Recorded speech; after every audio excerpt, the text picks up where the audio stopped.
tingin ko, at ako sa buhay ganyo, pero alam ko po ang mensahe ko po ito sa 4 na tungkos, pero hindi na po natin tayo isa-isa din. Pinakita po ng Panginoon na bigyan po talaga tayo na meron tayong confidence sa pananalangin sa ating Panginoon. Dahil na connected po tayo sa Panginoon. Meron po tayong relasyon sa Kanya. But sa Bible nito ay pag-uusapan natin yung tema na kasiyahan sa pananalangin. Pwede po yan siya na tayo po ay masayang nananalangin sa Panginoon at pwede rin po na ang Panginoon ay masaya sa ating panalangin. No? Ang story ko sa iyo ay nakita ko, duwa sa ang tema, duwa na big. It's about po panalangin at pangitangin. Kaya si Domingo po, nag-pray siya, and then after niya po pray, may pangitangin naging pakita sa iya. Diba? Merong pinadala ang Diyos na isang anghel at nagsabi sa kanya na magdala ka ng sugo papunta kay Simon na tinatawag din Pedro or Peter. And then kinabukasan, kapag nalalangin po si Pedro, habang nagugutom na siya, nananalangin siya, maya-maya ay meron din pangitangin. Bigla po may bumaba na malaking kumot mula sa taas sa 4 na sulok na nakalagay doon ang lahat ng uri ng mga hayop. Lumalakad o gumagapak man.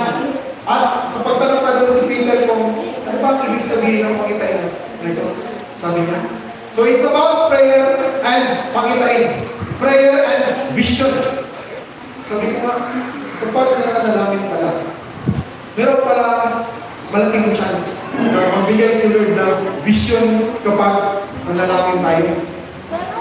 Kasi po, hindi ko alam kung ilang oras nanalangin si Cornelio kasi nang nanalangin siya, nilagay po sa teksto natin na nang mag-aalas 3 na ng hapon. Sabi ko, gaano pa katagal nanalangin si Cornelio? Kasi nilagay po na mag-aalas 3 na ng hapon, merong ipinakita pangitangin ang Diyos sa kanya.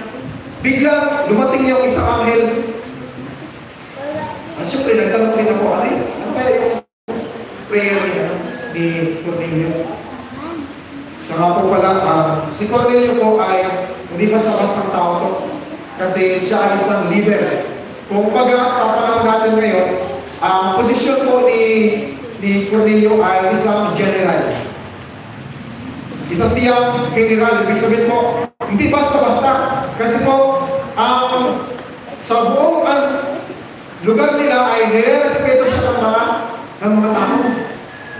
Hindi lang po ng mga Hudiyo, kahit po ng mga Romano, ng mga Gentiles. Malaki po ang respeto sa kanya ng mga tao. Isa po siya, okay, sumating ko yan. Parang sa asa. Ay, hindi ko parang ayan, basahin naman natin. Isa po siyang general, pangalawa, meron po siyang takot sa Diyos. Isang general, pero meron takot sa Diyos. At matulungin din. Kadalasan sa panahon natin ngayon, kapag mataas na ang posisyon, karamihan na hindi naman lahat, karamihan ay wala nang pagtingin sa kapwa. Hindi na marunong lumingin sa kapwa. Pero si Cornelius po ay kahit po siya isang general, pero meron siyang takot sa Diyos at matulungin po siya sa kapwa. Andiyan po yan sa verse 1 to 3. Kapag basahin po natin yung teksto na binasa natin, nakalagay po dyan. Parang yung specific na verse 2. Tapos po, pang-apat, pang-5, palaging nananalangin. That's why po ang tema natin ngayon ay kasiyahan sa pananalangin. Ito po yung challenge. Pagsumikapan natin magpatuloy sa pananalangin ng may kasiyahan. Kamusta po ang mga prayer natin? Meron pa po ba tayong kasiyahan sa ating mga pananalangin? O meron